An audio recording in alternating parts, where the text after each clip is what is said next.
세상을 보는 따뜻한 시선, 깨어있는 시민을 위한 알찬 프로그램 장윤선 기자를 대신해서 오늘까지 진행을 맡은 이슈파이터의 노정열입니다. 미세먼지의 황사까지 겹치면서 가슴이 답답하다는 분들이 많으신데요.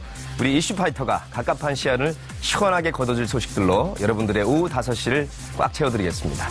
알찬 정보와 명쾌한 해석의 시간, 11월 28일 수요일 이슈파이터 시작합니다.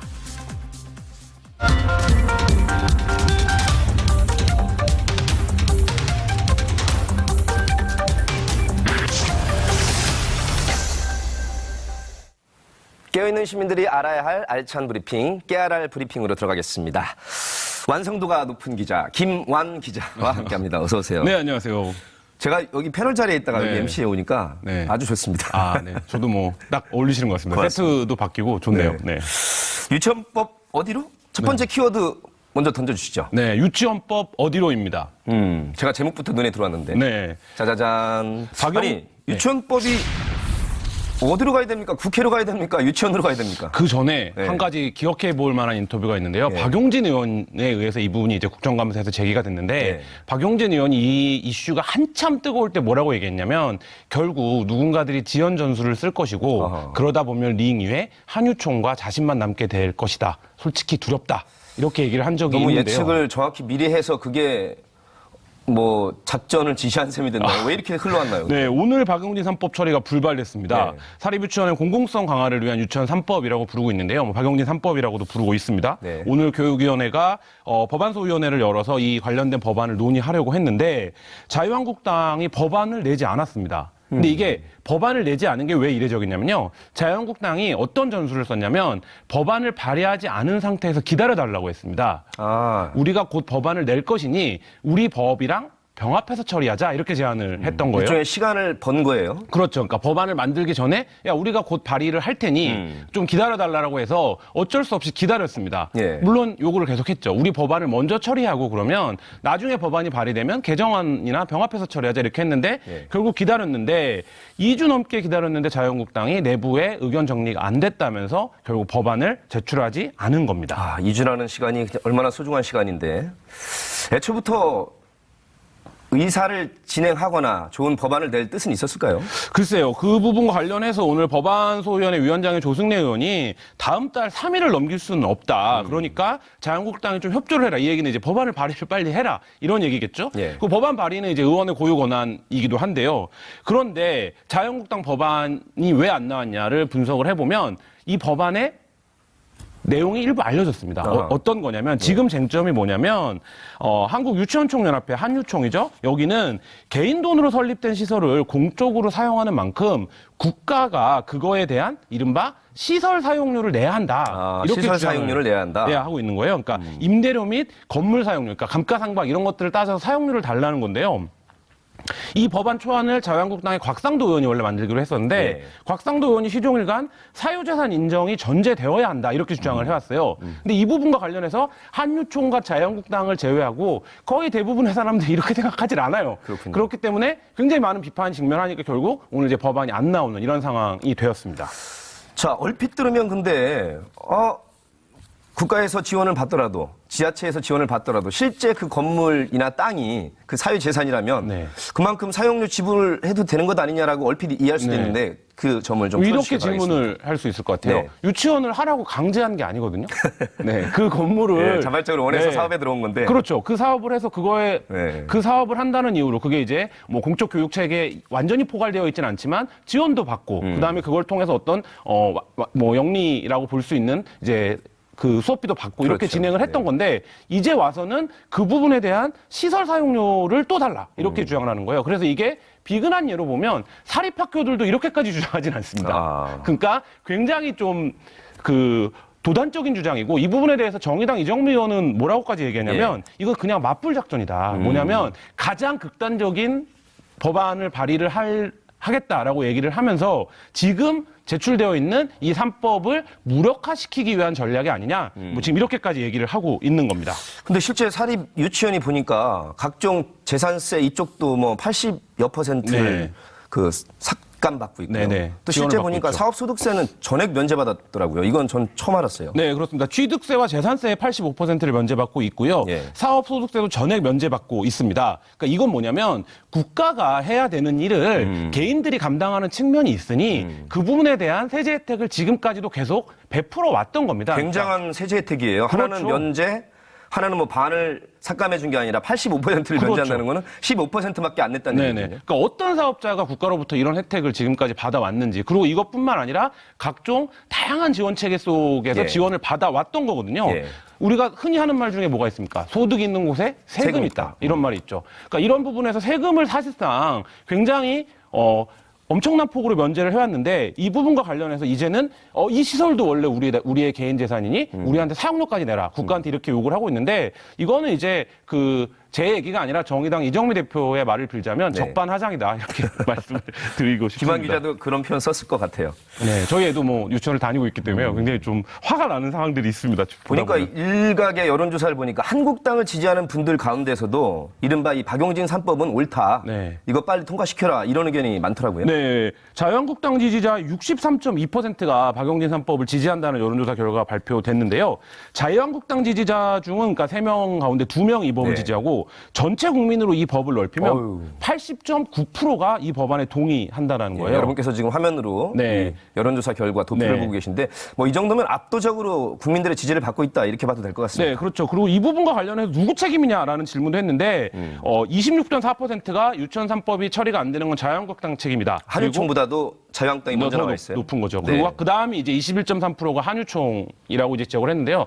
이 퍼센트를 합쳐보면 자유한국당과 한유총이 한 절반 정도 이 과반 법안에 이상이 되는군요. 책임을 갖고 있다. 지연되는 것에 뭐 이렇게 국민들은 보고 있습니다. 이게 참 우리가 한때 들끓어 올라가다가도 몇 주 지나면 사그러드는 네. 우리의 그런 근성들이 있었는데 이것도 미리 자유한국당에서는 예감을 했을까요? 그러니까 입법 과정이라는 게 사실 상당히 그러니까 지리한 과정들이 이어질 수밖에 없습니다. 그러니까 각각 문장이라든지 작구를 갖고 다툼을 할 수밖에 없고요. 그런 것들이 또 엄청난 규정력을 후에 가질 수 있기 때문에 조심스러운 부분은 맞는데 그 부분과 관련해서 이 자유한국당의 전술은 저도 뭐 10년 넘게 기자를 했지만 아예 법안을 내지 않은 상태에서 우리 법안하고 병합을 어차피 해야 되니 기다려달라. 이렇게까지 지금 하는 거는 예. 자유한국당이 이 책임을 방기하고 있다. 이렇게밖에 볼 수 없을 것 같습니다. 자유한국당이 아니라 자유한유총 같은 지금 느낌인데 아마 정치공학적으로 봤을 때는 지금 한유총만큼 반문재인 정부 그 대여 투쟁의 전선에서 같이 동료 우군이다 뭐 이렇게 지금 생각할 수도 있는 것 같습니다. 그러니까 그 부분도 있고요. 실제로 지역 여론이라는 게 모두가 각각의 생각들을 갖고 있지만 조직된 조직에 의해서 자지우지되는 아직까지 힘이 있다. 있거든요. 한유총이. 그러니까 그 부분에서 한유총이 계속적으로 국회 로비라든지 이런 부분들을 성공시켜 왔고 예. 그런 부분의 조직력들을 자유한국당이 좀 의식하고 있는 게 아니냐 이런 비판이 제기가 되고 있습니다. 하여튼 저 힘 있고 조직 있고 어쨌든 나중에 표될 쪽에 대한 촉은 굉장히 좋은 것 같아요. 저 표죠 결국. 그래서 아직까지 네. 제일 야당인지는 모르겠습니다만. 자, 김한 기자 함께하는 깨알알 브리핑 두 번째 키워드 던져주시죠. 한부모 예산 삭감 사과는 했지만입니다. 네. 이거 뭐 제목만 딱 들어도 가슴을 후벼 파는데요. 네. 한부모의 그 배정된 예산을 삭감했다. 사과는 일단 나왔지만 뭐 네. 이런 얘기인데요. 그러니까 앞선 이제 유치원 3법 관련 이어서 자유한국당 관련된 문제인데요. 어제 계속 이제 검색어 순위 상위에 올랐었는데. 참 이 송우현 때문에 네. 제가 실검 1, 2, 3등에서 계속 왔다 갔다 했어요. 요 분이랑. 같이. 예, 송원석. 네. 저도 그래서 아주 네. 눈여겨봤습니다. 뭐 다들 아실 텐데 짧게 설명을 드리겠습니다. 송원석 자유한국당 의원이 한부모 가족시설의 복지 예산의 삭감을 주장을 했습니다. 근데 요 장면이 굉장히 인상적이었는데요. 기재부 차관이 굉장히 울먹이는 듯하게 이제 얘기를 했습니다. 이거를 하면 사실 애들이 고아원에 가게 된다. 그러니까 이 부분을 좀 지켜달라 이렇게 얘기를 하니까 했더니. 국회에서 뭐 예산 앞에서 비정하게 감성적으로 접근하지 마라. 근데 이분도 차관 출신 아니에요? 네, 이분도 이제 기재부 차관 출신이죠. 근데 선배 차관이 너무 진짜 네. 후배한테. 네, 그러면서 뭐라고 얘기했냐면 모든 걸 국가가 책임지는 건 곤란하다 이렇게 그 얘기를. 멘션 자체가 틀린 멘션은 아닙니다만. 그렇죠, 예, 네. 그렇게 얘기를 하면서 이제 전액 삭감을 이제 주장을 했었는데요. 예. 이 부분과 관련해서 굉장히 큰 반발이 일었습니다. 이 예산이 한 60억 정도 규모인데 이 부분과 관련해서 이미 합의가 되어서 부처 간에 혹은 이제 다른 상임위에서 합의가 되어서 올라온 예산에 대해서 이 기재부 차관 출신인 이 송원석 자유한국당 의원이 전액 삭감을 주장한 부분에 대해서 굉장히 좀 어제 하루 종일 논란이 됐고 그러니까요. 사실 이게 저 일부 삭감도 아니고 네. 거의 전액에 가까운 걸 삭감했기 때문에 네, 많은 그렇죠. 공분을 산 것 같습니다. 네. 그러니까 이미 이 예산이 61억 원이 책정이 됐는데 17억 원이 깎여서 제출이 됐던 상태였던 애초에. 거예요. 애초에. 네. 그러니까 이제 그 부분에서 사실 국가 전체 예산 규모로 보면 61억 원이 큰 돈이 아닙니다. 아, 내년도가 470조 5천억이라서 그렇죠. 슈퍼 예산인데요. 네, 그러니까 이른바. 사실 이런 표현이 60억을 두고 적당한지 모르겠지만 티도 안 나는 규모인데 이 부분과 관련해서 기재부 차관이 악착같이 방어를 해보려고 했어요. 저는 사실 이제 그런 모습도 굉장히 이례적이었습니다. 네. 그러면서 이것이 실질적으로 이 예산의 규모에 비해서 파급 효과가 엄청 크다라는 점을 구구절절하게 설명을 했는데 그 부분을 딱 자르더라고요. 감상적으로 접근하지 마라. 이렇게 딱 자르는 모습을 보면서 굉장히 좀 안타까운데 결국엔 이 부분에 대해서 사과를 했습니다. 애초에 전액 삭감하겠다는 그 주장의 근거 내지는 송원석 의원의 입장은 뭘까요? 뭐 여러 가지 해석들이 나오고 있는데요. 네. 결국 이것을 문재인 정부의 일자리 예산으로 본 게 아니냐 이런 시각이 송 의원은 그걸로 봤다? 네, 설득력을 얻고 있습니다. 이게 그러니까 예. 결국 이 예산이 쓰여졌을 때 이 예산의 수혜를 입는 대상의 누군가를 본 것이 아니라 이 예산이 누구에게 위에서 집행이 되느냐? 네, 그 부분을 본 거죠. 그러니까 결국엔 문재인 정부가 공공 분야, 복지 분야에서 일자리를 늘리려고 한다. 이런 관점에서 좀 접근을 하다 보니까 이 부분이 굉장히 절박한 가정들이 있고 네. 그 돈의 규모에 비해서 굉장히 효과가 큼에도 불구하고 결국엔 전액 삭감해버리자. 이렇게 이제 주장했던 것이 아니냐. 일단 뭐 이런 송원석 얘기가 의원 그 발언으로 보면 기존에 하던 것을 국가 예산으로 이렇게 주머니만 바꿔서 지원하자는 거니까 이거는 내가 찬성할 수 없다. 이런 네. 멘션이 나왔거든요. 네, 그 부분도 사실이 아니다라는 지적이 나왔는데, 그러니까 이런 해석도 사실은 아니다. 네, 그러니까 왜냐하면 이 예산이 관련 부처들에 따르면 신규 사업입니다. 근데 송 의원은 원래 하던 거라고 이제 보는 시각이 있었는데 중앙정부 차원에서 지원이 늘어날수록 한부모 자녀 시설에 대한 돌봄 지원도 늘어나는 이제 설계가 된 거고 네. 이 부분은 이제 기획재정부와 여성가족부가 같이 부처 간 협의를 통해서 신규 사업으로 편성을 한 매칭 건데, 펀드로 들어간 네네. 건데. 그 부분과 관련해서 이제 그 송 의원은 원래 이거 있던 건데 왜 이거 예산을 늘리냐, 그러니까 이 부분을 전에 삭감하자 이렇게 얘기가 났던 거죠. 근데 이 부분은 신규 사업이기 때문에 왜냐하면 돌보미 서비스를 제공하는 우리나라에서 차관 출신은 그래도 똑똑한 분인데 네네. 워낙 반대하고 싶은 열망이 앞선 나머지 네네. 이 사안을 제대로 판단하지 않은 것 아닌가 그런 생각. 그러니까 본인이 기재부 차관 출신이고 뭐 기재부 예산을 많이 본 이제 관료 너무 출신이다 자아신한 보니까 거죠. 네, 그렇게 본 측면도 있는 게 아니냐. 그래서 오히려 이제 민주당에서는 예결에서 물러나라. 그 정도까지. 네, 이렇게 주장을 하고 있는데, 네. 그러니까 이 멘션이 굉장히 딱 이 상황을 설명하는데 사회 취약계층을 돕지 못한다면 정치와 국가가 왜 존재해야 하느냐 이 질문을 그 민주당의 서른 최고위원이 던졌는데요. 예. 그러니까 바로 국가 예산이라는 게 결국엔 그런 측면이 있는 것 아니겠습니까? 예. 이제 국민이 잘 살 수 있도록 그 세금을 모아서 쓰는 건데 그런 부분에서 결국엔 좀 인간의 얼굴을 하지 못한 정치가 아니었나. 근데 사실 61억이란 돈이 우리나라 지금 예산 규모에서 말이죠. 네. 생각할수록 진짜 세 발의 피와 같은 액수인데 같은 당의 김성태 원내대표가 국회에서 출산주도 성장하자 이렇게 제시까지 했잖아요. 그렇죠. 그러니까 예를 들면 좀 따뜻한 보수, 인간적인 보수를 하겠다 이렇게 얘기를 하면서 출산주도 성장에 대한 얘기를 김성태 의원이 최근에 굉장히 많이 하고 있는데 뭐 한부모 가족 돌보미 제도는 전국 125개 이제 한부모 가족 시설에서 아이 돌보미를 파견해서 이 보육을 도와주는 서비스입니다. 그러니까 결국 뭐냐면 이 한부모가 되면 애 키우기가 더 어렵지 않습니까? 네. 뭐 그 가중은 뭐 2배, 3배 이렇게 될 텐데요. 그걸 이제 국가가 좀 도와주자라는 거예요. 근데 이 부분과 관련해서 국가가 모든 것을 책임질 수는 없다. 이렇게 이제 얘기를 해버리니까 예. 정확하게 충돌을 하는 그런 상황이 되는 겁니다. 그런가 하면 이 한부모 예산은 삭감하면서도 송 의원의 지역구 예산은 내가 이렇게 끌어왔다라고 자랑을 했다고요? 네, 그렇습니다. 이 송원석 의원의 지역구가 이제 경북 김천인데요. 이 송 의원이 지역 예산 827억 원을 내가 확보했다. 이렇게 홍보를 했다라는 건데요. 근데 이 부분은 지역구 의원들이 이제 해마다 예산 국회가 끝나면 할 수 있는 하는 부분 일이니까. 예, 일입니다. 그런데 이 이제 예산은 대부분 사회 간접자 우리가 SOC 예산이라고 부르는 토목이나 공사에 들어가는 예산이 대부분이었는데 그러니까 자기 지역에서는 이렇게 그 길 닦고 뭐 하는데 이제 827억씩 예산을 배정받으면서 누군가에게는 이제 목숨과도 같은 돈이라고 할 수 있는 61억 원은 전액 삭감하고 국가가 모든 걸 책임질 수 없다 이렇게 말하는 태도가 앞에 것과 연결시켜보면 어쨌든 표가 되고 탄탄한 쪽 같으면 예산을 많이 쓰고 네.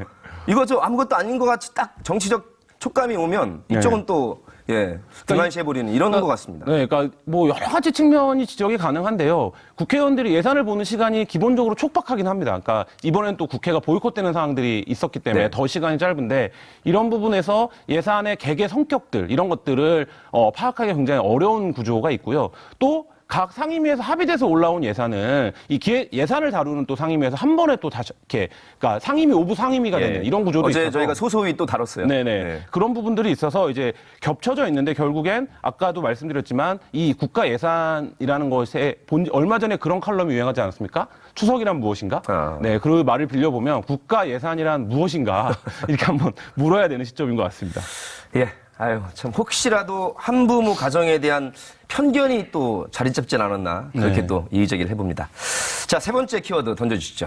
윤창호법 비틀비틀입니다. 어허, 이게 웬일입니까? 예. 이거는 비틀비틀 가면 안 되고 정확하게 제대로 가야 되는데요. 네, 윤창호법이라고 부르고 있죠. 음주운전 사망사고 가해자에 대한 처벌을 강화해달라 이런 국민청원이 제시가 됐고 그래서 이제 윤창호법이 발의가 됐습니다. 예. 그런데 국회 본회의회 회부가 되는 과정에서 원안보다 형량이 낮아져서 지금 논란인데요. 예. 국회에 논린 이런 겁니다. 과실범인 음주운전 치사죄가 상해치사죄보다 형량이 무거워서는 안 된다. 이러면 약간 법률적 일관성이 훼손된다. 이런 이제 차원인데요. 예. 그래서 어제 국회 이제 법제사법위원회 2개 법안이 발의가 됐습니다. 그래서 그 하태경 바른미래당 의원이 대표 발의했던 특정범죄 가중처벌에 관한 법률안이 있었고 소위원회가 이런 이제 아까 제가 말씀드렸던 과실범이 상해치사범보다 이제 형량이 높을 수는 없다 이런 이제가 반영된 대안이 있었는데 예. 그 대안이 이제 통과를 하면서 이제 본회의에 회부가 됐습니다.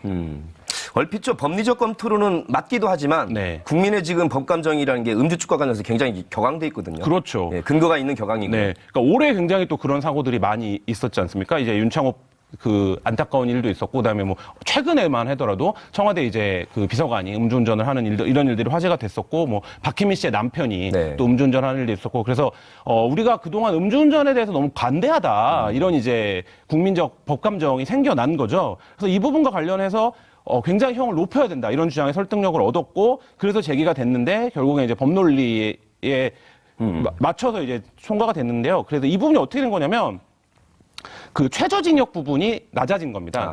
그러니까 원안에는 음주치사죄에 대해서 최저징역 5년을 주도록 하자 이렇게 제안을 했는데 이걸 이제 3년으로 이제 낮춘 거죠. 그래도 지금 화면에서 잘 보시면 네네. 징역이 1년 이상이 높은 게 아니고요. 그게 3년 이상이니까 훨씬 3배 이상은 높아진 거죠. 진 거죠. 그죠? 그리고 징역 자체가. 그 무기징역이 없었어요. 없다가 현행 법률에는. 근데 생겼고요. 네, 이제 그 사망사고에 이르면 무기징역을 줄 수 있도록 법안이 강화는 된 것입니다. 어쨌든 강화는 된 겁니다. 네네. 예, 원래 국민들의 뜻과는 조금은 차이가 있지만. 네네. 그리고 또 그 부분을 기억하셔야 돼요. 현행 법률은 0.05% 우리가 이제 뭐 그 혈중 알코올 농도 정지로 들어가는 수치가. 정지로 들어가는 수치가 0.05%인데 이제 개정안에는 0.03%로 낮아집니다. 상당히 강화가 된 거고요. 굉장히 낮아지는 거고요. 그다음에 취소가 되는 기준도 0.1이었는데 그동안은 이게 0.08%로 낮아집니다. 예. 그러니까 기존보다 음주 단속의 강도는 훨씬 세지고 그러니까 처벌을 하는 법안의 형량도 굉장히 강화된 건 맞는데 이제 이거가 더 강화돼야 된다 이런 예. 여론이 있었는데 이제 그거보다는 좀 낮아졌다 이렇게 말씀을 드릴 수 있겠습니다. 사실 더 강력한 처벌을 원하는 그 국민들의 뜻과는 이렇게 차이가 나게 됐는데 흘러온 과정은 잠깐 언급했지만 여러 가지 또 과정이 작용을 했나 봅니다. 네, 그렇습니다. 그러니까 이게 법안이라 굉장히 어려운데요. 과실은 부주의나 태만입니다. 그러니까 음주운전 같은 경우에는 사고를 일으켜도 내가 이 사람을 죽여야겠다 이렇게 생각을 한 게 아니라 고의가 있었느냐 없었느냐. 그 부분이고 이제 치사는 죽이려고 하는 의도를 갖고 있는 행위인 거죠. 그러니까 이거에서 음주운전이 아무리 나쁘다고 하더라도 부주의나 태만을 의도를 갖고 살인을 저지른 것보다 더 높게 처벌할 수는 없다 이런 논리가 있었던 거고요. 예. 근데 이제 그 윤창호법에 국민청원을 했던 이 윤창호 씨의 친구들은 좀 반발을 하고 있어요. 그래서 예. 더 높아야 된다. 왜냐하면 그 피해자에게는 치명적인 정말 상황이 되기 때문에 이 부분에 대한 처벌을 높여야 된다라는 얘기고 또 쟁점이 또 있습니다. 뭐냐면 이건 이제 일상 생활 면에서도 굉장히 중요한데 동승자를 어떻게 할 아하, 것이냐예요. 예. 그러니까 우리가 항상 음주운전을 하면 동승자 알고도 운전대를 잡게 했다거나. 그러니까 이 동승자 처벌 문제를 놓고도 여야가 지금 그 대치를 하고 있는데요. 그러니까 자유한국당은 동승자에 대한 처벌이 좀 과잉 처벌이다, 이중 처벌이다 이렇게 지금 좀 보는 입장이고, 예. 그다음에 이 음주운전이라고 하는 행위 자체를 막기 위해선 동승자에 대한 처벌도 사회 인식으로 가져가야 된다. 이런 이제 입장이 맞서고 네. 있는데 이 부분도 사실 어떤 주장이 옳다 그르다 이런 측면이 아니라 법리적으로 법논리적으로 어떻게 볼 것이냐 이 부분에 대한 좀 여야 간의 대립이 있어서 그 부분도 좀 지금 논의가 진행되고 있습니다. 예, 오늘 김환 기자와 함께 깨어있는 시민들이 알아야 할 알찬 브리핑, 깨알알 브리핑 잘 들었습니다. 김환 기자 고맙습니다. 네, 감사합니다.